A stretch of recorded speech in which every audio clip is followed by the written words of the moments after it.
নমস্কার বন্ধুরা, মিনা রান্নাঘরে সবাইকে জানাই অনেক স্বাগত। আজ আমি পাবদা মাছ দিয়ে ঝাল করে দেখাবো, আর এটা আমি মশলা দিয়ে করব।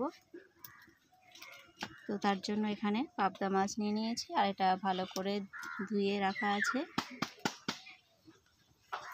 আর এখানে উনুনটাও ধরিয়ে দিয়েছি, এটা কাঠের জালে করব। আর কড়াই বসানো আছে। এবার আমি প্রথমে মাছটা নুন হলুদ মাখিয়ে ভেজে নেব। তো মাছটা নুন হলুদ দিয়ে মাখিয়ে নেব। আর কড়াইটা গরম হয়ে গেছে, এবার দিয়ে দিচ্ছি সর্ষের তেল।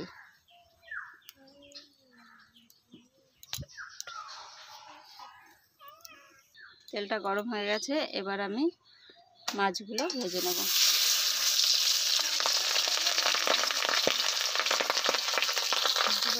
তো মাছগুলো এই যে আমি ভেজে তুলে নিয়েছি। ওই তেলেই আমি ফোড়ন দিয়ে দেব,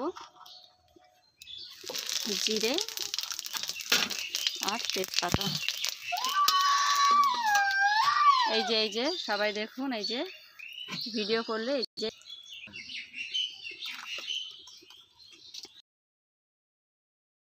টমেটো দিয়ে দিয়েছি। আর এখানে মশলা নিয়েছি আদা, রসুন, জিরে, ধনিয়া আর শুকনো লঙ্কা। তো এবার এটা মশলাটা আমি একটু করে দিয়ে দেব। আর এর ওপরে দিয়ে দিচ্ছি পরিমাণ মতো নুন, আর দিয়ে দেব হলুদ গুঁড়ো। এবার মশলাটা আমি খুব ভালো করে কষিয়ে নেব।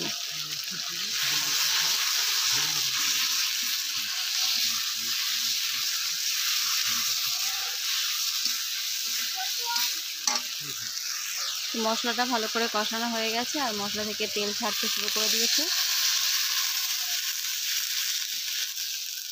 তো এবার আমি জল দিয়ে দিলাম।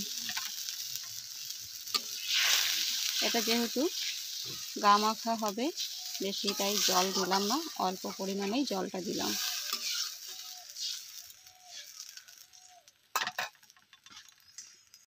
এবার একটা ঢাকা দিয়ে আমি জাল করব। তারপরে ঝোলটা একটু টকবক করে ফুটে এলেই আমি মাছটা দিয়ে দেব। আমি 1 মিনিট মতো জাল করে নিলাম, আর এই দেখুন ঝোলটা কতটা টকবক করে ফুটছে। আর এরপরে মাছগুলো দিয়ে দেব। মাছগুলো দিয়ে আবারও একটু নাড়াচাড়া করে নেব।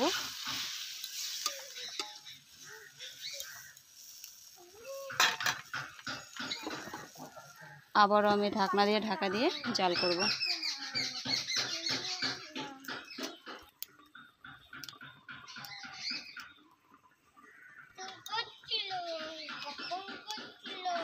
তো ঝোলটা এই পর্যায়ে আছে, এটা একদম রেডি। এবার আমি এটা নামিয়ে নেব। আপনারা চাইলে গরম মশলার গুঁড়ো দিতে পারেন, আমি আজকে আর দিচ্ছি না।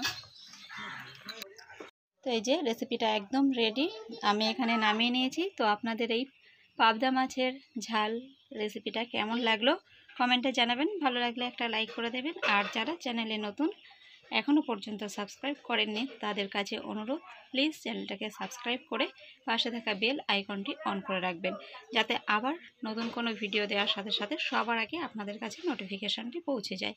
তো আজকের মতো ভিডিওটা এখানেই শেষ করছি। দেখা হচ্ছে পরের ভিডিওর সাথে। ততক্ষণ সবাই ভালো থাকবেন, সুস্থ থাকবেন। নমস্কার।